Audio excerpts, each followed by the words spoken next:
Hi guys, ಈ ಒಂದು ವಿಡಿಯೋದಲ್ಲಿ ನಾನು 10th ಸ್ಟ್ಯಾಂಡರ್ಡ್ ಸೋಷಿಯಲ್ನ history the first war of Indian independence ಈ ಒಂದು ಚಾಪ್ಟರ್ನ ಎಕ್ಸ್ಪ್ಲೈನ್ ಮಾಡ್ತೀನಿ. ಸೊ ನಿಮಗೆಲ್ಲ ಗೊತ್ತು, ಇಂಡಿಯಾಗೆ ಇಂಡಿಪೆಂಡೆನ್ಸ್ ಬಂದಿದ್ದು 1947ನಲ್ಲಿ ಅಂತ. ಆದರೆ ನಾವು ಇಂಡಿಪೆಂಡೆನ್ಸ್ಗೋಸ್ಕರ ಜಸ್ಟ್ ಒಂದು 5 ವರ್ಷನೋ 10 ವರ್ಷನೋ ಫೈಟ್ ಮಾಡಿಲ್ಲ. ಇದು ಹತ್ತತ್ರ ಸುಮಾರು 100 ವರ್ಷದ ಫೈಟ್ ಇದೆ. ಸೊ ನಾವಿಲ್ಲಿ ಏನು ಫೋಕಸ್ ಮಾಡ್ತಾ ಇದ್ದೀವಿ ಅಂದರೆ 1857ನಲ್ಲಿ, ಅಂದರೆ ಇಂಡಿಪೆಂಡೆನ್ಸ್ ಬರೋದಕ್ಕೂ 90 ವರ್ಷದ ಹಿಂದೆ ಬ್ರಿಟಿಷ್ ಅವ್ರ ವಿರುದ್ಧ ಇಡೀ ಇಂಡಿಯನ್ಸೇ ತಿರುಗಿ ಬೀಳ್ತಾರೆ. ಅಂದರೆ ಎಲ್ಲ ಇಂಡಿಯನ್ಸ್ ಅಲ್ಲ, ಮೋಸ್ಟ್ ಆಫ್ ದಿ ಇಂಡಿಯನ್ಸ್ ತಿರುಗಿ ಬೀಳ್ತಾರೆ. ಆಗ ಅಲ್ಲಿ ಏನಾಯಿತು? ಸೊ ಇದನ್ನು ಇಂಡಿಯನ್ಸ್ ಎಲ್ಲ the first war of Indian independence ಅಂತ ಕರೀತಾರೆ, ಬ್ರಿಟಿಷ್ ಅವರೆಲ್ಲ ದಿ ಸಿಪಾಯ್ ಮ್ಯೂಟಿನಿ ಅಂತ ಕರೀತಾರೆ. ಸೊ ಈ ಇವೆಂಟ್ಸ್ಗಳು ಏನಾಯಿತು ಅದ್ರ ಬಗ್ಗೆ ನಾವು ಈ ಚಾಪ್ಟರಲ್ಲಿ ತಿಳ್ಕೊಳ್ಳೋಣ. With the objective of expanding their rule in India, the British had brought into the force the doctrine of subsidiary alliance and doctrine of lapse. ನೋಡಿ, ಇಡೀ ಇಂಡಿಯಾನೇ ಅವ್ರು ಕಂಟ್ರೋಲ್ ಮಾಡಬೇಕು ಅಂತ ಬ್ರಿಟಿಷ್ ಅವರು ಕೆಲವು ಪಾಲಿಸಿಗಳನ್ನ ತಂದಿರ್ತಾರೆ. ಅದರಲ್ಲಿ ತುಂಬ ಇಂಪಾರ್ಟೆಂಟ್ ಬಂದು ಡಾಕ್ಟ್ರಿನ್ ಆಫ್ ಸಬ್ಸಿಡರಿ ಅಲಯನ್ಸ್ ಅಂತ, ಇನ್ನೊಂದು ಬಂದು ಡಾಕ್ಟ್ರಿನ್ ಆಫ್ ಲ್ಯಾಪ್ಸ್ ಅಂತ. ಸೊ ಈ ಎರಡು ಟರ್ಮ್ಗಳು ನಿಮಗೆ ಆಲ್ರೆಡಿ ಪ್ರೀವಿಯಸ್ ಚಾಪ್ಟರ್ಸಲ್ಲಿ ಎಕ್ಸ್ಪ್ಲೈನ್ ಮಾಡಿರ್ತೀನಿ, ನಿಮ್ಗೆ ಅರ್ಥ ಆಗಿರುತ್ತೆ. ಒಂದು ವೇಳೆ ಗೊತ್ತಿಲ್ಲ ಅಂದರೆ ಬೇಕಾದ್ರೆ ಸಪ್ರೇಟ್ ವಿಡಿಯೋ ಮಾಡಿ ಅದಕ್ಕೆ ಹೇಳ್ಕೊಡ್ತೀನಿ. Many promises came in to the control of British because of these rules. So ಈ ರೂಲ್ಸಿಂದ ಏನಾಯಿತು, ನಮ್ಮ ಒಂದು ರಾಜರು ಏನೇನು ರೂಲ್ ಮಾಡ್ತಾಯಿದ್ರು ಜಾಗಗಳು, ಅವೆಲ್ಲ ಕೂಡ ಬ್ರಿಟಿಷ್ ಅವರ ಅಂಡರ್ಗೆ ಹೋಗಿದ್ವು. As a result Indians were upset. ಇದರಿಂದ ಏನಾಯಿತು, ಇಂಡಿಯನ್ಸ್ಗೆ ಬೇಜಾರಾಗಿತ್ತು. ಏನು, ನಮ್ಮ ರಾಜರ ಒಂದು ಜಾಗಗಳನ್ನೆಲ್ಲ ಇವರು ಇಷ್ಟು ಈಸಿಯಾಗಿ ಏನೋ ಒಂದು ಪಾಲಿಸಿ ಹೆಸರು ಹೇಳ್ಬಿಟ್ಟು ಕಿತ್ಕೊಳ್ತಾ ಇದ್ದಾರಲ್ಲ ಅಂತ. They were dissatisfied with the British administration too. ಮತ್ತು ಬ್ರಿಟಿಷ್ ಅವರು ಯಾವ ರೀತಿ ಆಳ್ವಿಕೆ ಮಾಡ್ತಾಯಿದ್ರು, ಅವರು ಭೇದ ಭಾವ ಮಾಡೋದು ಇಂಡಿಯನ್ಸ್ ಅಂತ, ಅದು ಮತ್ತು ಕೋರ್ಟ್ ಸಿಸ್ಟಮ್ ಇರ್ಬೋದು, ಇದೆಲ್ಲದರಿಂದ ಕೂಡ ಸುಮಾರು ಜನಕ್ಕೆ ಬೇಜಾರಾಗಿತ್ತು. This dissatisfaction surfaced as a major revolt in 1857. 1857ರಲ್ಲಿ ಈ ಎಲ್ಲ ಚಿಕ್ಕ ಪುಟ್ಟಗಳ ಕಾರಣಗಳೆಲ್ಲ ಸೇರಿಕೊಂಡು ತುಂಬ ಜನ ಇಂಡಿಯನ್ಸು ಬ್ರಿಟಿಷ್ ಅವ್ರ ವಿರುದ್ಧ ತಿರುಗಿ ಬೀಳ್ತಾರೆ, ಇವ್ರನ್ನ ಓಡಿಸ್ಬೇಕು ಅಂತ.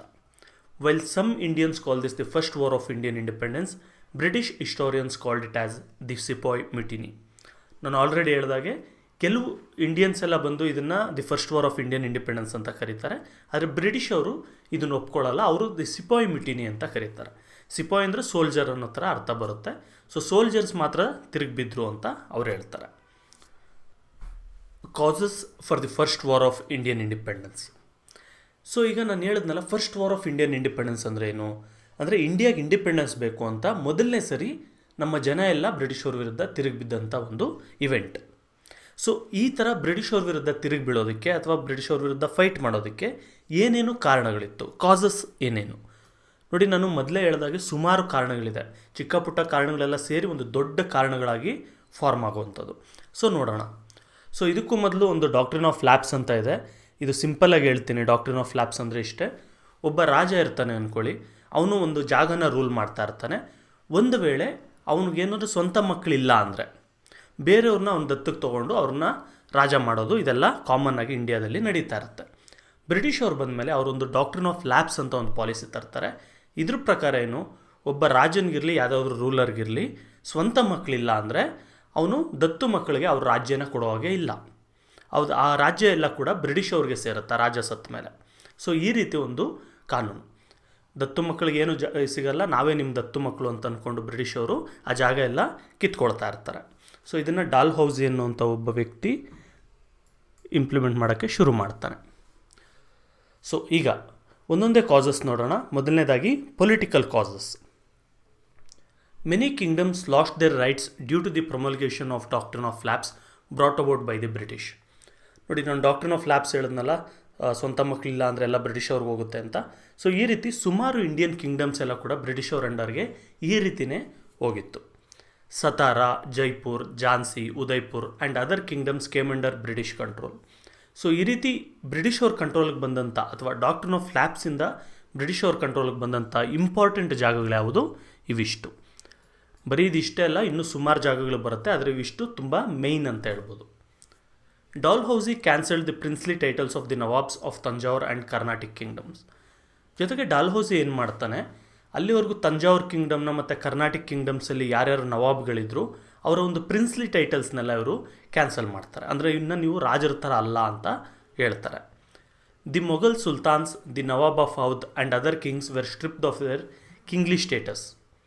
ಸೊ ಮೊಘಲ್ ಸುಲ್ತಾನ್ಸ್ ಏನಿರ್ಬೋದು ಅಥವಾ ಔದ್ ಅಂತ ಒಂದು ಜಾಗ ಇರುತ್ತೆ, ಅಲ್ಲಿನ ನವಾಬ್ ಇರ್ಬೋದು, ಬೇರೆ ಬೇರೆ ರಾಜರಿಗೆಲ್ಲ ಅವ್ರು ಏನು ರಾಜರದು ಸ್ಟೇಟಸ್ ಇರುತ್ತೆ ಅದನ್ನೆಲ್ಲ ಕೂಡ ತೆಗೆದಾಕ್ತಾರೆ, ನೀವು ಮಾಮೂಲಿ ಲಾರ್ಡ್ ಅಷ್ಟೇ ಅಂತ. Consequently lakhs of soldiers who are dependent on these kings became unemployed. So ಈಗ ರಾಜರ ಪದವಿಯಿಂದ ಇವನ್ನ ತೆಗೆದಾಕ್ಬಿಟ್ರೆ ಅವ್ರಿಗೊಬ್ಬರಿಗೆ ಅವ್ರ ಫ್ಯಾಮಿಲಿಗೆ ಮಾತ್ರ ಪ್ರಾಬ್ಲಮ್ ಅಂದ್ಕೊಬೇಡಿ, ಅದರಿಂದ ಸುಮಾರು ಜನಕ್ಕೆ ಪ್ರಾಬ್ಲಮ್ ಆಗುತ್ತೆ. ಏನಕ್ಕೆ? ಫಾರ್ ಎಕ್ಸಾಂಪಲ್, ಒಬ್ಬ ಇಂಡಿಯನ್ ರಾಜ ಇರ್ತಾನೆ, ಆ ರಾಜ ಒಬ್ಬನೇ ಇರ್ತಾನೆ ಇಲ್ಲ, ಅವನ ಹತ್ರ ಎಷ್ಟೊಂದು ಜನ ಅಧಿಕಾರಿಗಳಿರ್ತಾರೆ, ಅವನ ಅಂಡರಲ್ಲಿ ಎಷ್ಟೊಂದು ಜನ ಸೋಲ್ಜರ್ಸ್ ಇರ್ತಾರೆ, ಈ ಥರ ಎಲ್ಲ ಸುಮಾರು ಜನ ಅವನ ಮೇಲೆ ಡಿಪೆಂಡೆಂಟ್ಸ್ ಇರ್ತಾರೆ. ಸೊ ಅವರೆಲ್ಲ ಸಡನ್ನಾಗಿ ಅನ್ಎಂಪ್ಲಾಯ್ಮೆಂಟು ಕ್ರಿಯೇಟ್ ಆಗಿ ಅವ್ರಿಗೆ ಯಾರಿಗೂ ಕೆಲಸ ಎಲ್ಲ ಹೋಗ್ಬಿಡುತ್ತೆ ಅವ್ರಿಗೆ.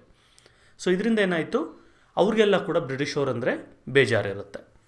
This became a strong cause for the protest of 1857 against the British. ಇದು ತುಂಬ ಇಂಪಾರ್ಟೆಂಟ್ ಪೊಲಿಟಿಕಲ್ ಕಾಸ್ ಅಂತ ಕೂಡ ನಾವು ಹೇಳ್ಬೋದು. ನೆಕ್ಸ್ಟ್ ಬಂದು ಎಕನಾಮಿಕ್ ಕಾಸಸ್. ಎಕನಾಮಿಕ್ ಅಂದರೆ ದುಡ್ಡು ರಿಲೇಟೆಡ್, ಬಿಸ್ನೆಸ್ ರಿಲೇಟೆಡ್. ಏನಾಯಿತು ನೋಡೋಣ.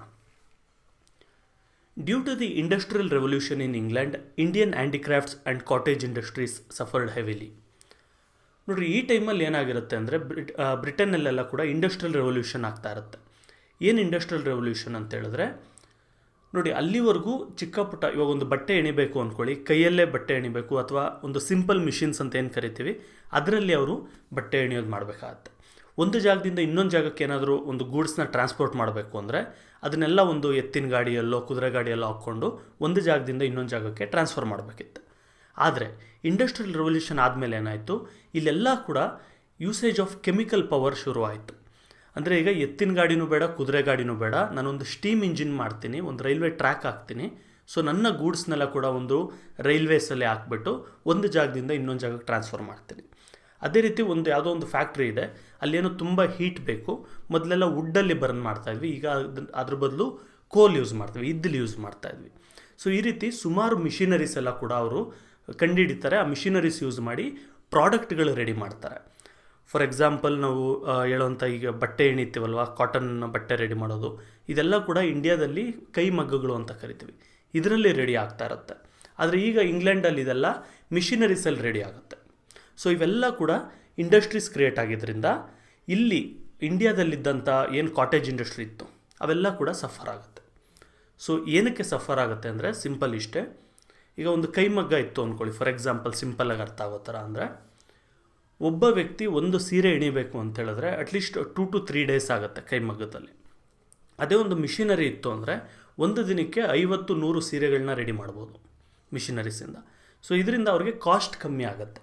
ಸೊ ಅವರು 100 ರೂಪಾಯಿ ಇಟ್ಟಿದ್ರು ಅಂದರೆ ನಾವು 500 ರೂಪಾಯಿ ಇಡಬೇಕಾಗತ್ತೆ ಕಾಸ್ಟ್, ಅಥವಾ 200 ರೂಪಾಯಿ ಇಡಬೇಕಾಗತ್ತೆ. ಸೊ ಈ ಥರ ಆಗಿಬಿಟ್ಟು ಇಂಡಿಯನ್ ಇಂಡಸ್ಟ್ರೀಸ್ಗೆಲ್ಲ ತುಂಬ ಪ್ರಾಬ್ಲಮ್ ಆಗುತ್ತೆ. England instead of becoming A trading country become a hub of industries. So England ಅಲ್ಲಿವರೆಗೂ ಏನಾಗಿತ್ತು, ಒಂದು ಟ್ರೇಡಿಂಗ್ ಕಂಟ್ರಿ ಆಗಿತ್ತು. ಅಂದರೆ ಇವರು ಬರೀ ಬಿಸ್ನೆಸ್ ಮಾಡ್ತಾಯಿದ್ರು. ಇವರು ರಾಜ್ಯ ರೂಲ್ ಮಾಡಬೇಕು, ಇನ್ನೊಂದು ಯಾವುದೋ ಫ್ಯಾಕ್ಟ್ರಿ ಶುರು ಮಾಡಬೇಕು, ಇವೆಲ್ಲ ಏನಿರಲಿಲ್ಲ, ಬರೀ ಬಿಸ್ನೆಸ್ ಇತ್ತು. ಆದರೆ ಈಗ ಇಂಡಸ್ಟ್ರಿಯಲ್ ರೆವಲ್ಯೂಷನಿಂದ ಏನಾಯಿತು, ಇವರು ತುಂಬ ದೊಡ್ಡ ದೊಡ್ಡ ಮೆಗಾ ಫ್ಯಾಕ್ಟ್ರಿಗಳೆಲ್ಲ ಶುರು ಮಾಡ್ತಾರೆ. ಪ್ರಪಂಚದ ಬೇರೆ ಬೇರೆ ಕಡೆಯಿಂದ ರಾ ಮೆಟೀರಿಯಲ್ ತರೋದು, ಅಲ್ಲಿ ಒಂದು ಪ್ರಾಡಕ್ಟ್ ಮ್ಯಾನುಫ್ಯಾಕ್ಚರ್ ಮಾಡೋದು, ಮತ್ತು ಬೇರೆ ಬೇರೆ ಕಡೆಗೆಲ್ಲ ಕೂಡ ಅದನ್ನು ಎಕ್ಸ್ಪೋರ್ಟ್ ಮಾಡೋದು. ಈ ರೀತಿ ಒಂದು ಇಂಡಸ್ಟ್ರಿಯಲ್ ಒಂದು ಕಂಟ್ರಿಯಾಗಿ ಚೇಂಜ್ ಆಗಿರುತ್ತೆ. The Indian craftsmen became unemployed. ಇದರಿಂದ ಏನಾಯಿತು, ಇಂಡಿಯನ್ ಕ್ರಾಫ್ಟ್ಸ್ಮೆನ್ ಏನು ಅಲ್ಲಿವರೆಗೂ ಕೈಮಗ್ಗಗಳಲ್ಲಿ ಅಥವಾ ಬೇರೆ ಬೇರೆ ಇದರಲ್ಲೆಲ್ಲ ಇದ್ದರು ಅವರೆಲ್ಲರಿಗೂ ಕೂಡ ಅನ್ಎಂಪ್ಲಾಯ್ಮೆಂಟ್ ಆಯಿತು, ಅಂದರೆ ಕೆಲಸಗಳೆಲ್ಲ ಹೋಯಿತು. Primarily the textile and wool industries became sick and people lost their jobs. ಇದು ತುಂಬ ಏಟ್ ಬಿದ್ದಿದ್ದು ಬಂದು ಟೆಕ್ಸ್ಟೈಲ್ ಇಂಡಸ್ಟ್ರಿಗೆ, ಅಂದರೆ ಬಟ್ಟೆ ರೆಡಿ ಮಾಡ್ತಾರಲ್ಲ, ಸಿಲ್ಕ್ ಇರ್ಬೋದು, ಕಾಟನ್ ಇರ್ಬೋದು, ವುಲ್ ಇರ್ಬೋದು, ಇಂಥವ್ರಿಗೆ ತುಂಬ ಪ್ರಾಬ್ಲಮ್ ಆಯಿತು. The cottage industries too suffered a death blow.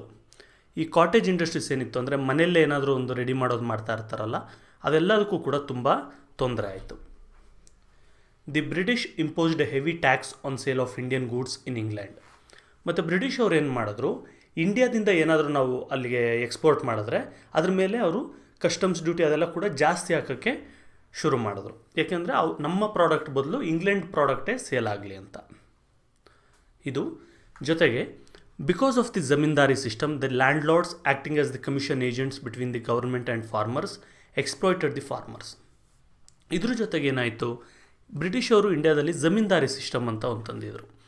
ಅಂದರೆ ಏನು, ಈಗ ಒಂದು ದೊಡ್ಡ ಏರಿಯಾ ಇರುತ್ತೆ ಅಂದ್ಕೊಳ್ಳಿ, ಒಂದು 10 ಊರು 20 ಊರು ಈ ಥರ. ಅದೆಲ್ಲದ್ರೂ ಕೂಡ ಒಬ್ಬ ಜಮೀನ್ದಾರ್ ಒಬ್ಬನ ಅಪಾಯಿಂಟ್ ಮಾಡಿರ್ತಾರೆ, ಅವನಿಗೆ ಅದರದ್ದು ಇನ್ಚಾರ್ಜ್ ಕೊಡ್ತಾರೆ. ಅವನೇನು ಮಾಡ್ತಾನೆ, ಈ ಜನಗಳ ಹತ್ರ ಎಲ್ಲ ಟ್ಯಾಕ್ಸ್ ಕಲೆಕ್ಟ್ ಮಾಡಿಬಿಟ್ಟು ಅವನು ಒಂದು ಸ್ವಲ್ಪ ಇಟ್ಕೊಂಡು ಮಿಕ್ಕಿದ್ದನ್ನು ಗೌರ್ಮೆಂಟಿಗೆ ಕೊಡ್ತಾ ಇರ್ತಾನೆ. ಸೊ ಇದು ಒಂದು ಜಮೀನ್ದಾರಿ ಸಿಸ್ಟಮ್ ಅಂತ.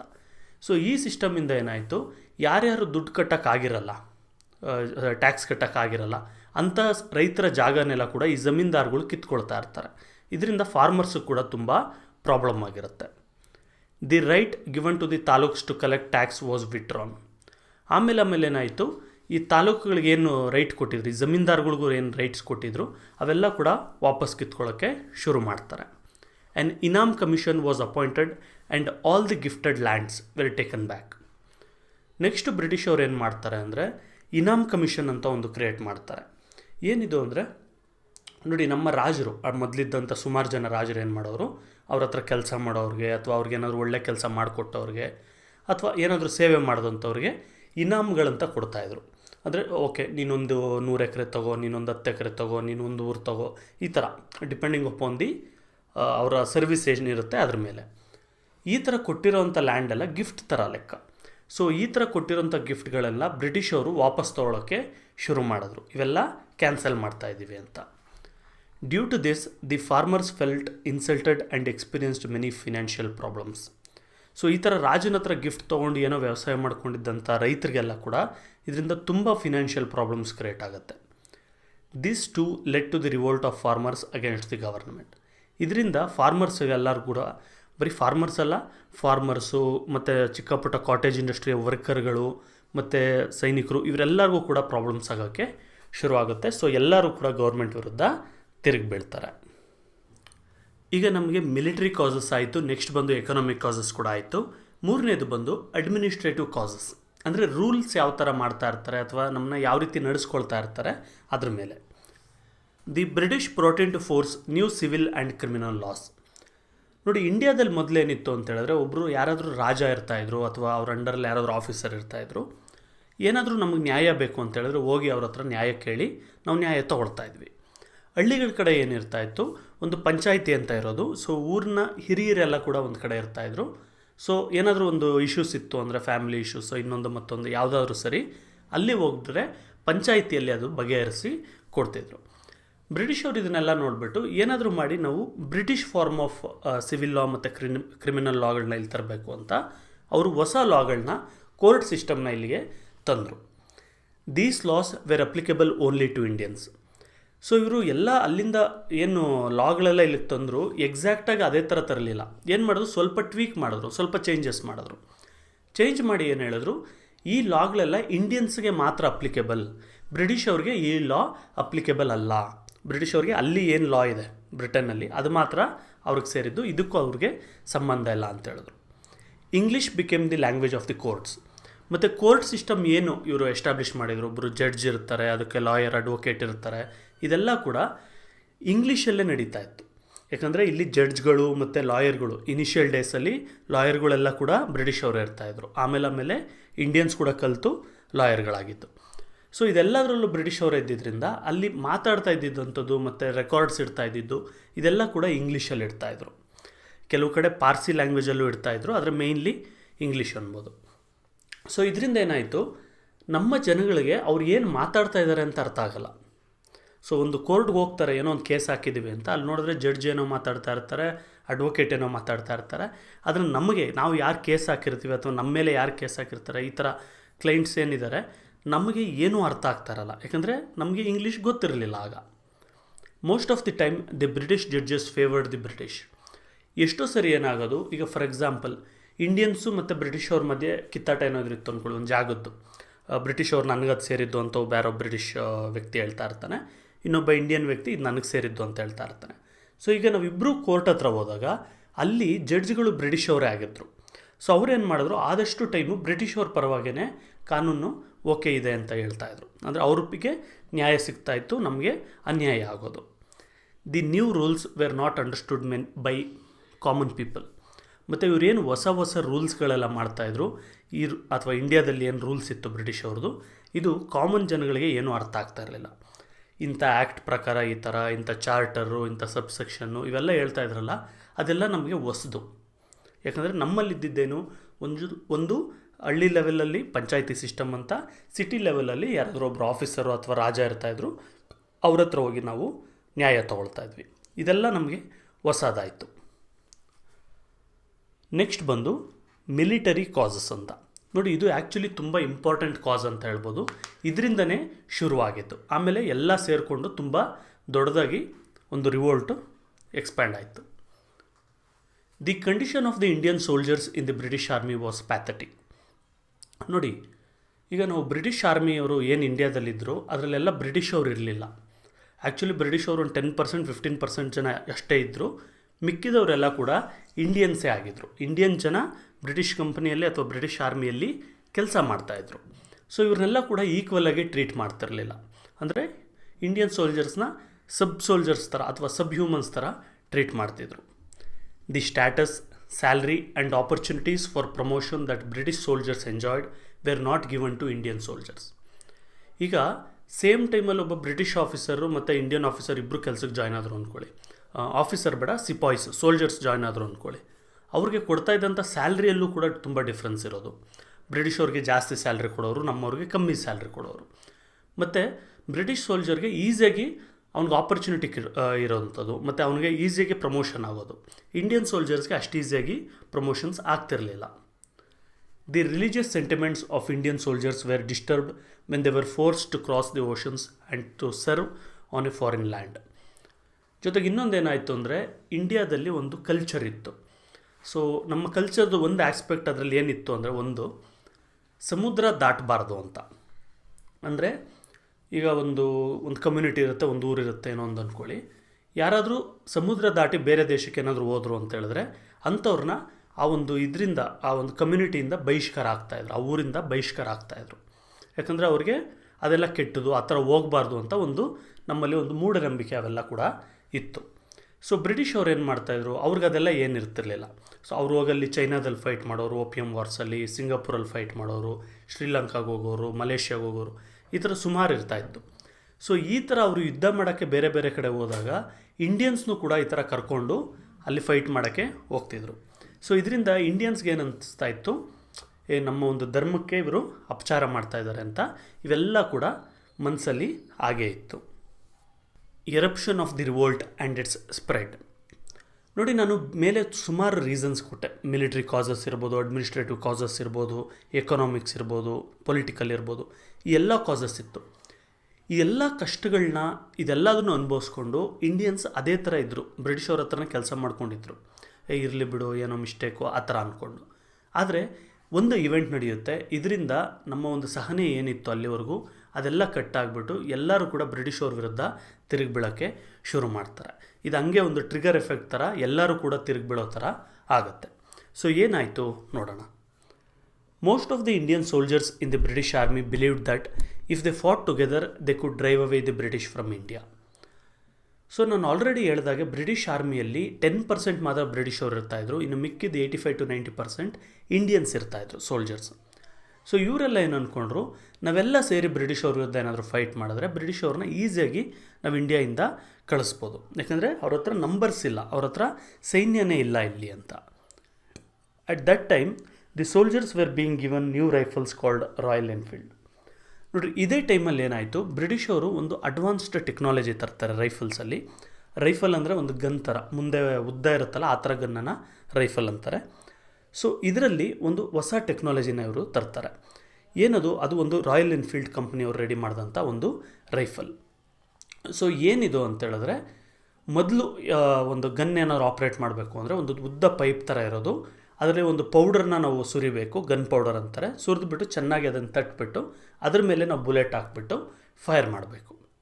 ಆದರೆ ಈ ರಾಯಲ್ ಎನ್ಫೀಲ್ಡಲ್ಲಿ ಏನಾಯಿತು, ಈ ಥರ ಪೌಡ್ರು ಈ ಥರ ಎಲ್ಲ ಏನಿರೋಲ್ಲ, ಒಂದು ಕಾರ್ಟ್ರಿಡ್ಜ್ ಅಂತ ಇರುತ್ತೆ, ಒಂದು ರೆಡಿ ಇರುತ್ತೆ, ಅದನ್ನು ತಗೊಳ್ತಾರೆ. ಅದರಲ್ಲಿ 2 ಪಾರ್ಟ್ ಇರುತ್ತೆ. ಒಂದು ಕಡೆ ಗನ್ ಪೌಡರ್ ಅಂತ ಕಂಪ್ರೆಸ್ ಮಾಡಿರ್ತಾರೆ, ಇನ್ನೊಂದು ಕಡೆ ಬುಲೆಟ್ ಅಂತ.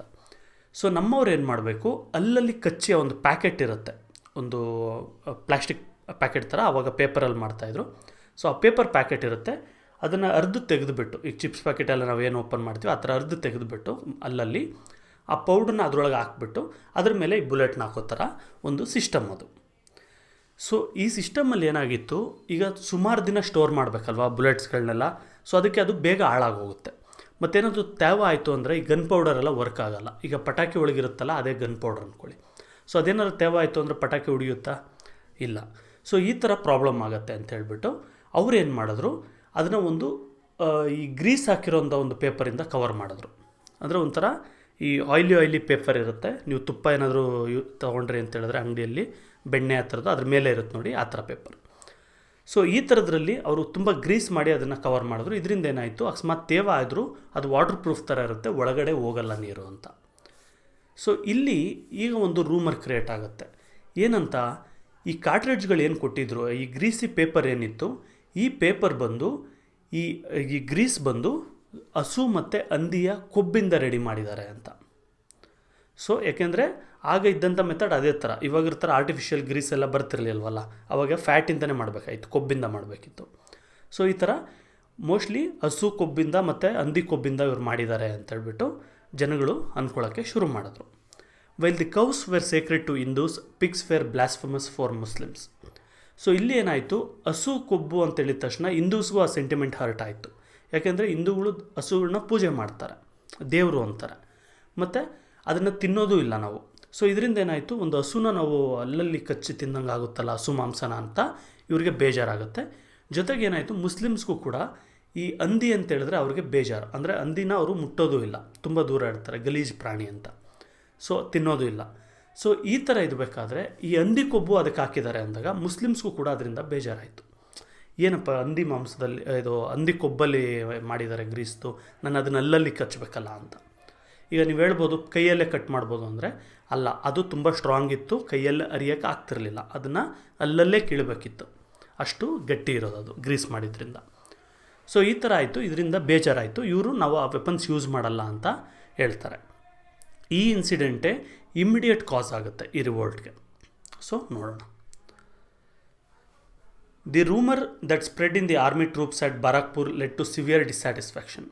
ಸೊ ಈ ರೂಮರ್ ಬಂದು ಒಂದು ಆರ್ಮಿ ಟ್ರೂಪ್ಸ್ ಏನಿತ್ತು ಬಾರಾಕ್ಪುರ್ ಅಂತೇಳ್ಬಿಟ್ಟು ಕ್ಯಾಂಪ್ ಇರುತ್ತೆ, ಅಲ್ಲೆಲ್ಲರಿಗೂ ಈ ಥರ ಮಾಡಿದಾರಂತೆ, ಕೊಬ್ಬು ಯೂಸ್ ಮಾಡಿದಾರಂತೆ, ಹಸುದು ಒಂದಿದು ಆ ಥರ ಎಲ್ಲ ಕೂಡ ಸ್ಪ್ರೆಡ್ ಆಗುತ್ತೆ. ನೋಡಿ ಇಲ್ಲಿ ನಾವು ಈ ರೂಮರ್ ಅನ್ನೋದನ್ನು ಇದು ಮಾಡಬೇಕು. ರೂಮರ್ ಅಂದರೆ ತಪ್ಪಾಗಿ ಎಲ್ಲ ಕಡೆ ಹೇಳ್ಕೊಂಬರ್ತಾರಲ್ಲ ಆ ಥರ. ಆ್ಯಕ್ಚುಲಿ ಇದು ಬ್ರಿಟಿಷ್ ಅವರು ಇಲ್ಲಿವರೆಗೂ, ಇದಾಗಿ 150 ವರ್ಷ ಆಯಿತು, ಇಲ್ಲಿವರೆಗೂ ಕ್ಲಾರಿಫಿಕೇಷನ್ ಕೊಟ್ಟಿಲ್ಲ ಆ ಪೇಪರ್ಗೆ ಹಂದಿ ಕೊಬ್ಬು ಹಸು ಕೊಬ್ಬು ಯೂಸ್ ಮಾಡಿದ್ವಾ ಇಲ್ವಾ ಅಂತ. ಅದರ ಅರ್ಥ ಅದನ್ನೇ ಯೂಸ್ ಮಾಡಿದ್ರು ಅಂತಲೇ ಅರ್ಥ, ಅದು ನಿಜ ಅಂತ, ರೂಮರಲ್ಲ ಅದು. When the British officers ordered the Indian soldiers to pull the safety catch with the help of their teeth, the soldiers rejected the command and revolted against their superiors. ನೋಡಿ, ಬ್ರಿಟಿಷ್ ಆಫೀಸರ್ಸ್ ಏನು ಮಾಡ್ತಾರೆ, Indian ಸೋಲ್ಜರ್ಸ್ಗೆ order ಮಾಡ್ತಾರೆ, ನೀವು ಅದನ್ನು fire ಮಾಡಿರಿ, ಅದು ಆ ಕಾರ್ಟ್ರಿಡ್ಜ್ ಏನಿದೆ ಅದು ಓಪನ್ ಮಾಡಿಬಿಟ್ಟು ರೆಡಿ ಮಾಡಿ ಗನ್ ಅಂತ. ಆಗ ನಮ್ಮ ಇಂಡಿಯನ್ ಸೋಲ್ಜರ್ಸ್ ಯಾರೂ ಕೂಡ ಅದನ್ನು ಒಪ್ಪಲ್ಲ, ಅದನ್ನು ನೀವು ಹೇಳಿದ್ದನ್ನು ಕೇಳಲ್ಲ ಅಂತಾರೆ.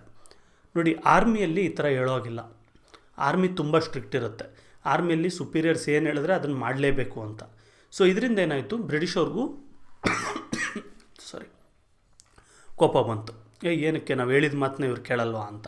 ಇಂಡಿಯನ್ಸ್ಗೆ ನೀವು ನಮ್ಗೆ ಈ ಥರ ಬೇರೆ ದೇಶಕ್ಕೆಲ್ಲ ಕಳಿಸ್ತಾ ಇದ್ರಿ ಸಮುದ್ರ ದಾಟಿ, ಅದಕ್ಕೆಲ್ಲ ಒಪ್ಪಿದ್ವಿ, ಈಗ ನಮ್ಗೆ ಹಂದಿ ಮಾಂಸ ಹಸು ಮಾಂಸ ಎಲ್ಲ ಹಾಕಿ ರೆಡಿ ಮಾಡಿರೋದನ್ನು ಅಲ್ಲಲ್ಲಿ ಕೀಳ್ರಿ ಅಂತ ಹೇಳ್ತಾ ಇದ್ದೀರಾ, ಇದು ಸರಿ ಇಲ್ಲ ಅಂತೇಳ್ಬಿಟ್ಟು ಇವರು ಕೂಡ ತಿರುಗಿ ಬಿದ್ರು. At this juncture an Indian soldier named Mangal Pandey killed a British official. ಈಗೇನಾಯಿತು, ಒಬ್ಬರು ಮಂಗಲ್ ಪಾಂಡೆ ಅಂತ ಒಬ್ಬರು ಸೋಲ್ಜರ್ ಇರ್ತಾರೆ, ಅವ್ರಿಗೇನು ಮಾಡ್ತಾರೆ ಬ್ರಿಟಿಷವರು, ಇಲ್ಲ ನೀನು ಫೈರ್ ಮಾಡಲೇಬೇಕು, ನೀನು ಇದು ಮಾಡಬೇಕು ಅಂತಾರೆ. ಅವ್ರೇನು ಮಾಡ್ತಾರೆ, ಬೇಜಾರಾಗುತ್ತೆ, ಅವ್ರಿಗೆ ಶಿಕ್ಷೆ ಕೊಡ್ತಾರೆ, ಹೋಗ್ತಾರೆ. ಆಮೇಲೆ ಬಂದು ಆ ಬ್ರಿಟಿಷ್ ಆಫೀಷಿಯಲ್ನ ಗನ್ನಲ್ಲಿ ಶೂಟ್ ಮಾಡಿ ಸಾಯಿಸಿಬಿಡ್ತಾರೆ ಮಂಗಲ್ ಪಾಂಡೆ. ಸಬ್ಸಿಕ್ವೆಂಟ್ಲಿ ಈ was arrested, tried and hanged. ಆಮೇಲೆ ಮಂಗಲ್ ಪಾಂಡೆನ ಏನು ಮಾಡ್ತಾರೆ, ಕೋರ್ಟ್ ಮಾರ್ಷಲ್ ಮಾಡಿ ಅರೆಸ್ಟ್ ಮಾಡಿ ಅವ್ರನ್ನ ನೇಣಿಗೆ ಶಿಕ್ಷೆ ಕೊಡಬೇಕು ಅಂತ ನೇಣು ಶಿಕ್ಷೆ ಕೊಡ್ತಾರೆ. Meerut was A strong military base of the British. ನೋಡಿ, ಮೀರತ್ ಅಂತ ಒಂದು ಜಾಗ ಇರುತ್ತೆ, ಇದು ಬ್ರಿಟಿಷ್ ಅವ್ರದ್ದು ಒಂದು ಸ್ಟ್ರಾಂಗ್ ಮಿಲಿಟರಿ ಬೇಸ್ ಅಂತ ಒಂದು. When the British ordered the Indian soldiers to use the greased cartridges, the soldiers refuse to carry out the order. ಈಗ ಬರಾಕ್ಪುರ್ ಜೊತೆಗೆ ಮೀರತ್ತಲ್ಲೂ ಇದೇ ಥರ ಆಗುತ್ತೆ. ಬ್ರಿಟಿಷ್ ಆಫೀಸರ್ಸ್ ಆರ್ಡರ್ ಮಾಡಿದಾಗ ಇಂಡಿಯನ್ ಸೋಲ್ಜರ್ಸ್ ಅವ್ರ ಮಾತನ್ನ ಕೇಳಲ್ಲ. The soldiers were imprisoned. As a result there was a revolt in Meerut. ಈ ಸೋಲ್ಜರ್ಸ್ನೆಲ್ಲ ಏನು ಮಾಡ್ತಾರೆ, ಇವರೊಂದು ಜೈಲಿಗೆ ಹಾಕ್ತಾರೆ, ನೀವು ನಮ್ಮ ಮಾತು ಕೇಳಿಲ್ಲ ಅಂತ ಹೇಳ್ಬಿಟ್ಟು. ಇದರಿಂದ ಮೀರತ್ತಲ್ಲೂ ಕೂಡ ಈ ರಿವೋಲ್ಟು ಸ್ಪ್ರೆಡ್ ಆಗುತ್ತೆ. ಏನಾಗುತ್ತೆ, ಇವ್ರನ್ನೆಲ್ಲ ಜೈಲಿಗೆ ಹಾಕ್ತಾರೆ. ಜೈಲಿಗೆ ಹಾಕಿದಾಗ ಇಂಡಿಯನ್ಸ್ ಹೊರಗಡೆ ಒಂದಷ್ಟು ಜನ ಇಂಡಿಯನ್ ಸೋಲ್ಜರ್ಸ್ ಇದ್ದಾರಲ್ಲ, ಇವ್ರಿಗೆಲ್ಲ ಕೂಡ ಬೇಜಾರಾಗುತ್ತೆ. ಏನಪ್ಪ, ನಮ್ಮ ಇಷ್ಟೆಲ್ಲ ಫೈಟ್ ಮಾಡಿದ್ದೀವಿ ಬ್ರಿಟಿಷ್ ಅವ್ರಿಗೋಸ್ಕರ, ಇಷ್ಟೆಲ್ಲ ಹೆಲ್ಪ್ ಮಾಡ್ತಾಯಿದ್ದೀವಿ, ನೋಡಿದ್ರೆ ಇವರು ನಮ್ಮನ್ನೇ ಜೈಲಿಗೆ ಹಾಕ್ತಾ ಇದ್ದಾರೆ, ಅದು ಏನು ಒಂದು ಚಿಕ್ಕ ಕಾಟ್ರೇಜ್ ವಿಷಯಕ್ಕೆ ಅಂತ ಹೇಳ್ಬಿಟ್ಟು ಬೇಜಾರಾಗುತ್ತೆ. ಸೊ ಅವತ್ತೇ ಎಲ್ಲ ಪ್ಲ್ಯಾನ್ ಮಾಡ್ಕೊಳ್ತಾರೆ. ಪ್ಲ್ಯಾನ್ ಮಾಡಿಬಿಟ್ಟು ಪ್ರಿಸನ್ಗೆ ಹೋಗ್ತಾರೆ, ಜೈಲಿಗೆ ಹೋಗ್ತಾರೆ. ಜೈಲನ್ನೆಲ್ಲ ಹೊಡೆದಾಕ್ತಾರೆ. ಅಲ್ಲಿರೋ ಸೋಲ್ಜರ್ಸ್ನೆಲ್ಲ ಇವರು ರಿಲೀಸ್ ಮಾಡ್ತಾರೆ. This became the spark that led to the fire of the war of Indian independence. ಇದರಿಂದ ಏನಾಯಿತು, first war of Indian independence ಶುರುವಾಯಿತು. Later the group of soldiers went to Delhi from Meerut. Next ಈ ಮೀರತ್ತಿಂದ ಇದ್ದಂಥ ಒಂದು ಸ್ಟ್ರಾಂಗ್ ಮಿಲಿಟರಿ ಬೇಸಲ್ಲಿದ್ದಂಥ ಸೋಲ್ಜರ್ಸ್ ಎಲ್ಲ ಕೂಡ ಅಲ್ಲಿಂದ ಡೆಲ್ಲಿಗೆ ಹೋಗ್ತಾರೆ. They laid siege on the Red Fort and declared the Mughal king Bahadur Shah the second as the emperor of India. ಇವ್ರು ಇಲ್ಲಿಂದ ಹೋದಂಥ ಸೋಲ್ಜರ್ಸು ರೆಡ್ ಫೋರ್ಟ್ ಇದೆಯಲ್ಲ ಡೆಲ್ಲಿ, ಅಲ್ಲಿಗೆ ಹೋಗ್ತಾರೆ. ಹೋಗ್ಬಿಟ್ಟು ಆ ಕೋಟೆನ ಬ್ರಿಟಿಷ್ ಅವರಿಂದ ಕಿತ್ಕೊಳ್ತಾರೆ, ಆಕ್ಯುಪೈ ಮಾಡ್ಕೊಳ್ತಾರೆ. ಮಾಡಿಕೊಂಡು ಅಲ್ಲಿ ಮೊಘಲ್ ರಾಜರೊಬ್ಬರು ಇರ್ತಾರಲ್ಲ ಮೊದಲು, ಅವ್ರನ್ನ ಇಂಡಿಯನ್ ಎಂಪರರ್ ಅಂತ ಡಿಕ್ಲೇರ್ ಮಾಡ್ತಾರೆ. Protesting soldiers from different parts of India reached Delhi. ಈ ಎಲ್ಲೆಲ್ಲಿ ಬ್ರಿಟಿಷವ್ರ ವಿರುದ್ಧ ಸೋಲ್ಜರ್ಸ್ ಎಲ್ಲ ತಿರುಗಿ ಬೀಳ್ತಾರೆ, ಅವರೆಲ್ಲ ಕೂಡ ಅಲ್ಲಿಂದ ಮೂವ್ ಹಾಕ್ಕೊಂಡು ಎಲ್ಲರೂ ಡೆಲ್ಲಿಯಲ್ಲಿ ಬಂದು ಜಾಯ್ನ್ ಆಗೋಕ್ಕೆ ಶುರುವಾಗ್ತಾರೆ. Consequently the protest became serious. ಇದರಿಂದ ಏನಾಯಿತು, ಪ್ರೊಟೆಸ್ಟು ಮೊದಲು ಚಿಕ್ಕದಾಗಿದ್ದು ಇವಾಗ ತುಂಬ ದೊಡ್ಡದಾಗಿ ಬೆಳೆದುಬಿಟ್ಟಿರುತ್ತೆ. It spread like wild fire to Kanpur and Jhansi. Next Kanpur, Jhansi ಈ ಕಡೆಲ್ಲ ಕೂಡ ಈ ಒಂದು ರಿವೋಲ್ಟು ಸ್ಪ್ರೆಡ್ ಆಗ್ತಾ ಹೋಗುತ್ತೆ. ಇನ್ ಕಾನ್ಪುರ್ ನಾನಾ ಸಾಹೇಬ್ ರೋಸ್ ಇನ್ ಪ್ರೊಟೆಸ್ಟ್. ಕಾನ್ಪುರಲ್ಲಿ ನಾನಾ ಸಾಹೇಬ್ ಅಂತ ಒಬ್ಬರು ಲೀಡರ್ ಇರ್ತಾರೆ. ಅವರು ಕೂಡ ಒಂದು ಪ್ರೊಟೆಸ್ಟ್ ಮಾಡ್ತಾರೆ ಬ್ರಿಟಿಷ್ ಅವ್ರ ವಿರುದ್ಧ. ಅವರು ಕೂಡ ತಿರುಗಿ ಬೀಳ್ತಾರೆ. ತಾತ್ಯ ತೋಪೆ ವಾಸ್ ಇಸ್ ಅಸಿಸ್ಟೆಂಟ್. ಇವರು ತಾತ್ಯ ತೋಪೆ ಅಂತ ಒಬ್ಬರು ಇರ್ತಾರೆ, ಅವರು ನಾನಾ ಸಾಹೇಬ್ ಅವರ assistant. In Jhansi A revolt took place under the leadership of queen Lakshmibai. Jhansi ನೀವು ಕೇಳಿರ್ತೀರ, ಝಾನ್ಸಿ ರಾಣಿ ಲಕ್ಷ್ಮೀಬಾಯಿ ಅಂತ. ಸೊ ಇಲ್ಲೂ ಕೂಡ ಏನಾಯಿತು, ಅದು ಕೂಡ ಈ ಟೈಮ್ ಪೀರಿಯಡ್ಗೆ ಸೇರಿದ್ದು. ಇಲ್ಲೂ ಲಕ್ಷ್ಮೀಬಾಯಿ ಅವರು ಕೂಡ ಬ್ರಿಟಿಷ್ ಅವ್ರ ವಿರುದ್ಧ ತಿರುಗಿ ಬೀಳ್ತಾರೆ. ಯಾಕಂದರೆ ಇವರ ಜಾಗ ಕೂಡ ಡಾಕ್ಟ್ರಿನ್ ಆಫ್ ಲ್ಯಾಬ್ಸಲ್ಲಿ ಬ್ರಿಟಿಷ್ ಅವ್ರ ಅಂಡರ್ಗೆ ಹೋಗ್ತಾ ಇರುತ್ತೆ. When Kanpur fell in to the hands of British, Tatya Tope came to Jhansi to help the queen. ನೋಡಿ, ಕಾನ್ಪುರಲ್ಲಿ ಏನಾಯಿತು, ನಾನಾ ಸಾಹೇಬ್ ಅವ್ರು ಸೋತೋಗ್ತಾರೆ. ಸೋತೋದ್ಮೇಲೆ ಅಲ್ಲಿಂದ ಅವ್ರ ಅಸಿಸ್ಟೆಂಟ್ ಆದಂಥ ತಾತ್ಯ ತೋಪೆ ಅವರು ಅಲ್ಲಿಂದ ಎಸ್ಕೇಪ್ ಆಗಿಬಿಟ್ಟು ಬಂದು ಇಲ್ಲಿ ಲಕ್ಷ್ಮೀಬಾಯಿ ಅವ್ರಿಗೆ ಹೆಲ್ಪ್ ಮಾಡ್ತಾರೆ. The heat of the revolt was felt in Lucknow too. ಲಕ್ನೋಗೂ ಕೂಡ ಈ ಒಂದು ರಿವೋಲ್ಟ್ ಸ್ಪ್ರೆಡ್ ಆಗುತ್ತೆ. Ultimately Lucknow was taken over by the British. ಆದರೆ ಬ್ರಿಟಿಷ್ ಅವ್ರು ಏನು ಮಾಡ್ತಾರೆ, ಲಕ್ನೋ ಜಾಗನ ವಾಪಸ್ ಅವರು ಕಿತ್ಕೊಳ್ತಾರೆ. The war spread to the south of river Yamuna. As a result the soldiers in Jhansi felt encouraged. ನೋಡಿ, ಯಮುನಾ ನದಿಯಿಂದ ಸೌತ್ಗೂ ಕೂಡ ಈ ಒಂದು ರಿವೋಲ್ಟು ಅಥವಾ ಈ ವಾರು ಸ್ಪ್ರೆಡ್ ಆಗುತ್ತೆ. ಇದರಿಂದ ಈ ಝಾನ್ಸಿ ಜಾಗದಲ್ಲಿದ್ದಂಥ ಸೋಲ್ಜರ್ಸ್ ಎಲ್ಲ ಏನಿದ್ರು, ಇವ್ರಿಗೂ ಕೂಡ ತುಂಬ ಎನ್ಕರೇಜ್ಮೆಂಟ್ ಸಿಕ್ಕಂಗಾಗುತ್ತೆ. Jhansi Rani Lakshmibai was enraged by the doctrine of lapse declared war against the British. So ಈಗ ಡಾಕ್ಟ್ರಿನ್ ಆಫ್ ಲ್ಯಾಬ್ಸಿಂದ ತೊಂದರೆ ಅನುಭವಿಸಿದ್ರಲ್ಲ, ಸೊ ಇವರು ಕೂಡ ಬ್ರಿಟಿಷ್ ಅವ್ರ ವಿರುದ್ಧ ಯುದ್ಧ ಡಿಕ್ಲೇರ್ ಮಾಡ್ತಾರೆ. She tied her adopted son to her back and fought in the war. ಇವ್ರೇನು ದತ್ತಕ್ಕೆ ತೊಗೊಂಡಿರ್ತಾರಲ್ಲ ಮಗು, ಆ ಮಗುನ ಬೆನ್ನಕ್ಕೆ ಕಟ್ಕೊಂಡು ಇವರು ಆ ಯುದ್ಧದಲ್ಲಿ ಪಾಲ್ಗೊಳ್ತಾರೆ. She took Gwalior under her control. British ಅವ್ರ ಅಂಡರ್ಲಿದ್ದಂಥ ಒಂದು ಗ್ವಾಲಿಯರ್ನ ಇವರು ವಾಪಸ್ಸು ಇವ್ರ ಕಂಟ್ರೋಲಿಗೆ ತೊಗೊಳ್ತಾರೆ. When the battle took place again with the British, the queen laid down her life. ಆದರೆ ಬ್ರಿಟಿಷ್ ಅವರು ಅಲ್ಲಿಗೆ ಬೀಳಲಿಲ್ಲ, ಇನ್ನೂ ಹೆಚ್ಚು ಸೈನ್ಯನ ಕಳಿಸ್ತಾರೆ. ಆ ಹೆಚ್ಚು ಸೈನ್ಯ ಬಂದಾಗ ಏನಾಯಿತು, ಲಕ್ಷ್ಮೀಬಾಯಿ ಅವರು ಅಲ್ಲೇ ಯುದ್ಧದಲ್ಲಿ ಸತ್ತೋಗ್ತಾರೆ. Even today the queen occupies a pride of place in the history of the independence struggle. ಈಗಲೂ ಕೂಡ ಝಾನ್ಸಿ ರಾಣಿ ಲಕ್ಷ್ಮೀಬಾಯಿ ಅವರಿಗೆ ನಮ್ಮ ಒಂದು ಇಂಡಿಪೆಂಡೆನ್ಸ್ ಶುರು ಮಾಡಿದಂಥ ಲೀಡರ್ ಅಂತ ನಾವು ಗೌರವಿಸ್ತೀವಿ. ಅವ್ರಿಗೆ ಒಂದು ಸ್ಪೆಷಲ್ ಪ್ಲೇಸ್ ಅನ್ನೋದು ಇದೆ ನಮ್ಮ ಹಿಸ್ಟ್ರಿಯಲ್ಲಿ. ಸೊ ಇದಿಷ್ಟು ಏನೇನೋ ಆಯಿತು ಅಂತ, ಇದೆಲ್ಲ ಕೂಡ ಸ್ಪ್ರೆಡ್ ಆಗಿದ್ದು ಯಾವ ರೀತಿ ಎಲ್ಲರೂ ಕೂಡ ಜಾಯ್ನ್ ಆದರು, ಎಲ್ಲ ರಾಜರು ರಾಣಿರು ಎಲ್ಲ ಫೈಟ್ ಮಾಡೋಕ್ಕೆ ಶುರು ಮಾಡಿದ್ರು ಅಂತ ಇದೆ. Reasons for failure of the revolt. ಈಗ ಈ ರಿವೋಲ್ಟ್ ಯಾವ ರೀತಿ ನಡೀತು ಅಂತ ನೋಡಿದ್ವಲ್ಲ, ಈ ರಿವೋಲ್ಟ್ ಏನಕ್ಕೆ ಫೇಲ್ ಆಯಿತು, ಈ ಫಸ್ಟ್ ವಾರ್ ಆಫ್ ಇಂಡಿಪೆಂಡೆನ್ಸ್ನ ಯಾವ ರೀತಿ ಬ್ರಿಟಿಷ್ ಅವರು ಸಪ್ರೆಸ್ ಮಾಡಿದ್ರು ಅದನ್ನು ನೋಡೋಣ. The first war of Indian independence of 1857 failed due to various reasons. The movement did not spread to the whole country. ಏನೇನು ಕಾರಣ ಅಂತ ಹೇಳಿದ್ರೆ, ಈ ಮೂಮೆಂಟ್ ಏನಿತ್ತು ಇದು ಇಡೀ ದೇಶಕ್ಕೆ ಹೋಗಲಿಲ್ಲ. ಕೆಲವು ಪಾರ್ಟ್ಸ್ ಆಫ್ ದಿ ನೇಷನ್ ಏನಿತ್ತು, ಸ್ವಲ್ಪ ಪಾರ್ಟ್ಗಳಲ್ಲಿ ಅಲ್ಲಿ ಮಾತ್ರ ಇತ್ತು. This struggle was intended to protect the interests of a few rather than getting freedom for the country. So ಈ ರಿವೋಲ್ಟ್ ಏನಕ್ಕೆ ಶುರುವಾಯಿತು, ಇದು ಆ್ಯಕ್ಚುಲಿ ಬಂದು ಇಂಡಿಯಾಗೆ ಇಂಡಿಪೆಂಡೆನ್ಸ್ ತಂದುಬಿಡಬೇಕು ಅಂತಲ್ಲ. ಏನಾಯಿತು, ಏನಾದರೂ ಮಾಡಿ ಬ್ರಿಟಿಷ್ ಅವ್ರನ್ನ ಓಡಿಸ್ಬೇಕು ಅಂತ ಒಂದಷ್ಟು ಜನ, ಇನ್ನೊಂದಷ್ಟು ಜನ ನನ್ನ ಜಾಗ ನನಗೆ ವಾಪಸ್ ಬರಲಿ ಅಂತ, ಈ ಥರ ಕೆಲವು ಸೆಲ್ಫ್ ಇಂಟ್ರೆಸ್ಟ್ಗಳು ತುಂಬ ಇದ್ದವು. Instead of being an organised struggle it erupted due to certain unexpected reasons. ನೋಡಿ, ಇದು ಒಂದು ಆರ್ಗನೈಸ್ಡ್ ಸ್ಟ್ರಗಲ್ ಆಗಿರಲಿಲ್ಲ. ಅಂದರೆ ಆರ್ಗನೈಸ್ಡ್ ಸ್ಟ್ರಗಲ್ ಅಂತ ಹೇಳಿದ್ರೆ ಪ್ಲ್ಯಾನ್ ಮಾಡಿಕೊಂಡು ನಾವು ಈ ಥರ ಬ್ರಿಟಿಷ್ ಅವ್ರನ್ನ ಓಡಿಸಿದ್ಮೇಲೆ ಯಾರನ್ನ ರಾಜ ಮಾಡಬೇಕು ಅಥವಾ ಯಾವ ರೀತಿ ಒಂದು ಡೆಮೋಕ್ರಸಿ ಇರಬೇಕಾ, ಅದ್ರ ಬಗ್ಗೆ ಏನೂ ಕೂಡ ಐಡಿಯಾ ಯಾರಿಗೂ ಇರಲಿಲ್ಲ. ಸಡನ್ನಾಗಿ ಶುರುವಾಯಿತು. ಸೊ ಇದರಿಂದ ಪ್ಲ್ಯಾನಿಂಗ್ ಯಾವುದು ಆಗಿರಲಿಲ್ಲ. The unity among the British forces and lack of it among the Indian soldiers also led to the failure. So ಈ ಬ್ರಿಟಿಷ್ ಫೋರ್ಸಸ್ ಅಥವಾ ಬ್ರಿಟಿಷ್ ಆರ್ಮಿಯಲ್ಲಿ ಏನು ಬ್ರಿಟಿಷ್ ಸೈನ್ಯ ಇತ್ತು, ಅವರ ಇದರಲ್ಲಿ ತುಂಬ ಯೂನಿಟಿ ಇತ್ತು. ಅಂದರೆ ಅವರೆಲ್ಲ ಕೂಡ ಒಟ್ಟಿಗೆ ಫೈಟ್ ಮಾಡ್ತಾಯಿದ್ರು. ಒಂದು ಯೂನಿಟಿ ಕಮಾಂಡ್ ಇತ್ತು ಅವ್ರ ಹತ್ರ. ಈ ಜಾಗಕ್ಕೆ ಕಳಿಸ್ಬೇಕು ಸೈನ್ಯ ಅಂದರೆ ಆ ಜಾಗಕ್ಕೆ ಕಳಿಸ್ತಾಯಿದ್ರು, ಅಲ್ಲಾದಮೇಲೆ ಇನ್ನೊಂದು ಜಾಗಕ್ಕೆ ಕಳಿಸ್ತಾಯಿದ್ರು, ಈ ರೀತಿ ನಡೆಯೋದು. ಆದರೆ ಇಂಡಿಯನ್ ಸೋಲ್ಜರ್ಸಲ್ಲಿ ಆ ಥರ ಇಲ್ಲ. ಇಲ್ಲಿ ಯಾರು ಕೂಡ ಲೀಡರ್ ಅಂತ ಇರಲಿಲ್ಲ. ಜನ ಎಲ್ಲ ಸೇರಿ ಫೈಟ್ ಮಾಡ್ತಿದ್ರು. ಇದರಿಂದ ಏನಾಯಿತು, ಒಂದಷ್ಟು ಜನ ಮೀರತ್ತಲ್ಲಿ ಫೈಟ್ ಮಾಡ್ತಾಯಿದ್ರು, ಒಂದಷ್ಟು ಜನ ಡೆಲ್ಲಿಗೆ ಹೋದರು, ಒಂದಷ್ಟು ಜನ ಝಾನ್ಸಿಗೆ ಹೋದರು ಹೆಲ್ಪ್ ಮಾಡೋಕ್ಕೆ. ಈ ಥರ ತುಂಬ ಸ್ಪ್ಲಿಟ್ ಆಗೋಗಿತ್ತು. There was no proper direction or proper leadership. Already ಹೇಳಿದಾಗೆ ಯಾವುದೇ ರೀತಿಯ ಲೀಡರ್ಶಿಪ್ ಇರಲಿಲ್ಲ. ಇವ್ರನ್ನ ಯಾವ ರೀತಿ ಫೈಟ್ ಮಾಡಬೇಕು, ಸಪ್ಲೈ ಲೈನ್ಸ್ ಇರ್ಬೋದು, ಇವ್ರಿಗೆ ವೆಪನ್ ಸಪ್ಲೈ ಮಾಡೋದು, ಇದೇನೂ ಕೂಡ ಇರಲಿಲ್ಲ. In addition there was a lack of strategy, expertise among soldiers, effective leadership, discipline and direction. So ಟೋಟಲಾಗಿ ಹೇಳಬೇಕು ಅಂದರೆ ಯಾವುದೇ ರೀತಿ ಪ್ಲ್ಯಾನ್ ಇರಲಿಲ್ಲ, ಯಾವುದೇ ರೀತಿ ಎಕ್ಸ್ಪೀರಿಯೆನ್ಸ್ ಇರಲಿಲ್ಲ ಯುದ್ಧದಲ್ಲಿ ಲೀಡ್ ಮಾಡಿ. ಯಾಕಂದರೆ ನಾವು ಅಲ್ಲಿವರೆಗೂ ಇದ್ದಂಥ ಒಂದು ಸೈನ್ಯದ ಲೀಡರ್ಸ್ ಎಲ್ಲ ಏನಿದ್ರು, ಜನರಲ್ಸ್, ಅವರೆಲ್ಲ ಕೂಡ ಬ್ರಿಟಿಷ್ ಅವರೇ ಆಗಿದ್ದರು. ಸೊ ಇದರಿಂದ ನಮಗೆ ಯಾವ ರೀತಿ ಸೈನ್ಯ ನಡೆಸಬೇಕು ಅಂತ ಗೊತ್ತಿಲ್ಲ, ಬರೀ ಫೈಟ್ ಮಾಡೋದು ಗೊತ್ತಿತ್ತು. ಸೊ ಇದರಿಂದ ಇದೆಲ್ಲ ಫೇಲ್ ಆಯಿತು. Many provincial kings on account of their loyalty to the British did not support the struggle. ಮತ್ತು ಎಷ್ಟೊಂದು ಜನ ಇಂಡಿಯನ್ ರಾಜರೆಲ್ಲ ಇದ್ರಲ್ಲ, ಅವ್ರೇನಾಗಿದ್ರು ಅಂದರೆ ಬ್ರಿಟಿಷ್ ಅವ್ರಿಗೆ ನಾವು ಲಾಯಲ್ ಅಂತ ಫಿಕ್ಸ್ ಆಗಿಬಿಟ್ಟಿದ್ರು. ಅಂದರೆ ಬ್ರಿಟಿಷ್ ಅವ್ರಿಗೆ ನಾವು ನಂಬಿಕೆ ದ್ರೋಹ ಮಾಡಬಾರ್ದು, ಬ್ರಿಟಿಷ್ ಅವ್ರು ಹೇಳ್ದಂಗೆ ಕೇಳಬೇಕು ಅಂತ ಒಂದು ಮೆಂಟಲ್ ಕೊಲೋನಿಯಲಿಸಮ್ ಅಂತ ಕರಿತೀವಿ. ಆ ಥರ ಮೆಂಟಲಿ ಇವರು ಫಿಕ್ಸ್ ಆಗಿದ್ರು. ಇದರಿಂದ ಇವರೆಲ್ಲ ಕೂಡ ಬ್ರಿಟಿಷ್ ಅವ್ರಿಗೆ ಹೆಲ್ಪ್ ಮಾಡ್ತಾಯಿದ್ರು, ನಮ್ಮವ್ರಿಗೆ ಯಾರೂ ಹೆಲ್ಪ್ ಮಾಡಲಿಲ್ಲ. ಸುಮಾರು ಜನ ಬ್ರಿಟಿಷ್ ಅವ್ರಿಗೂ ಹೆಲ್ಪ್ ಮಾಡಿಲ್ಲ, ನಮ್ಮವ್ರಿಗೂ ಹೆಲ್ಪ್ ಮಾಡಿಲ್ಲ, ನೋಡೋಣ ಏನಾಗುತ್ತೆ ಅಂತ ಕಾಯ್ತಾಯಿದ್ರು. ಕೆಲವರೆಲ್ಲ ಬ್ರಿಟಿಷ್ ಅವ್ರಿಗೆ ಹೆಲ್ಪ್ ಮಾಡಿದ್ರು. ಈ ಥರ ಆಯಿತು. ಕೆಲವು ಜನ ಮಾತ್ರ, ಈ ಲಕ್ಷ್ಮೀಬಾಯಿ, ತಾತ್ಯಾ ತೋಪೆ, ನಾನಾ ಸಾಹೇಬ್, ಈ ಥರದವ್ರು ಮಾತ್ರ ಇಂಡಿಯನ್ಸ್ಗೆ ಹೆಲ್ಪ್ ಮಾಡಿದಂಥವ್ರು. The people lost confidence in the soldiers due to their arson and looting. ಮತ್ತು ಇನ್ನೊಂದೇನಾಯ್ತು ಅಂದರೆ ನಮ್ಮ ಸೋಲ್ಜರ್ಸು ಇವ್ರ ಹತ್ರ ಯಾವುದೇ ರೀತಿ ಒಂದು ಸಪ್ಲೈ ಲೈನ್ಸ್ ಇರಲಿಲ್ಲ. ಅಂದರೆ ಈಗ ಇವ್ರಿಗೆ ಊಟ ಬೇಕಿತ್ತು ಅಂದ್ಕೊಳ್ಳಿ, ವೆಪನ್ಸ್ ಬೇಕಿತ್ತು ಅಂದ್ಕೊಳ್ಳಿ, ಯಾರೂ ಪ್ರೊವೈಡ್ ಮಾಡ್ತಿರ್ಲಿಲ್ಲ, ಇವ್ರಿಗೆ ಯಾರೂ ಸ್ಯಾಲ್ರೀಸ್ ಕೊಡ್ತಿರ್ಲಿಲ್ಲ. ಸೊ ಇದರಿಂದ ಏನು ಮಾಡಿದ್ರು, ಇವರು ಜನಗಳನ್ನ ಲೂಟಿ ಮಾಡೋದಕ್ಕೆ ಮತ್ತು ಅವ್ರ ಹತ್ರ ಕಿತ್ಕೊಳ್ಳೋಕ್ಕೆ ಶುರು ಮಾಡ್ತಾರೆ, ನಮ್ಮ ಜನಗಳಿಂದನೇ.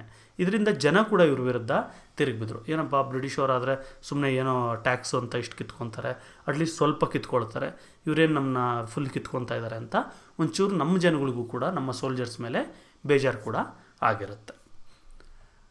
ನೆಕ್ಸ್ಟ್ ಬಂದು ಎಫೆಕ್ಟ್ಸ್ ಆಫ್ ದಿ ರಿವೋಲ್ಟ್. ಈಗ ನಮಗೆ ಏನಕ್ಕೆ ಒಂದು ಈ ರಿವೋಲ್ಟ್ ಎಲ್ಲ ಶುರುವಾಯಿತು ಗೊತ್ತಾಯಿತು, ಈ ರಿವೋಲ್ಟ್ ಏನಕ್ಕೆ ಫೇಲ್ ಆಯಿತು ಅಂತ ಗೊತ್ತಾಯಿತು. ಈಗ ಈ ರಿವೋಲ್ಟ್ ಫೇಲ್ ಆಗಿದ್ದರಿಂದ ಏನಾಯಿತು, ಅದರ ರಿಸಲ್ಟ್ಗಳೇನೇನು ನೋಡೋಣ. Effects of the revolt. The freedom struggle put an end to the administration of East India Company and the administration was taken over by the queen of England.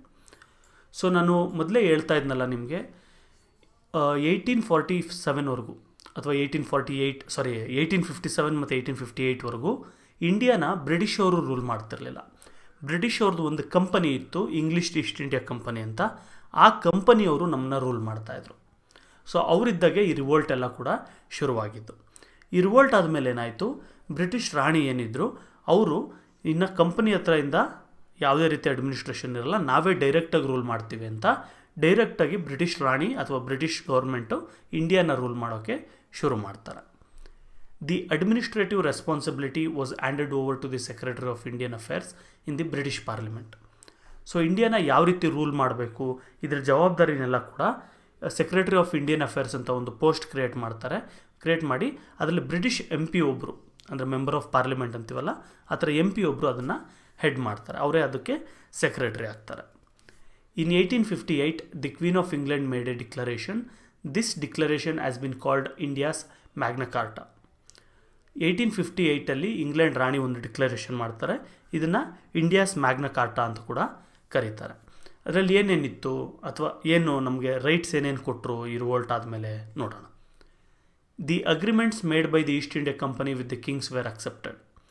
So ಇಲ್ಲಿವರೆಗೂ ಏನು ಈ East India ಕಂಪನಿಯವರು British ಅವರು ನಮ್ಮ ಒಂದು ರಾಜರ ಹತ್ರ ಏನೇನು ಅಗ್ರಿಮೆಂಟ್ ಮಾಡ್ಕೊಂಡಿದ್ರು ಅವೆಲ್ಲ ಕೂಡ ಅಕ್ಸೆಪ್ಟ್ ಮಾಡ್ತಾರೆ. ಇದನ್ನೆಲ್ಲ ನಾವು ಒಪ್ಕೊಳ್ತೀವಿ, ಅದು ಹಂಗೆ ಕಂಟಿನ್ಯೂ ಇರುತ್ತೆ ಅಂತ ಹೇಳ್ತಾರೆ.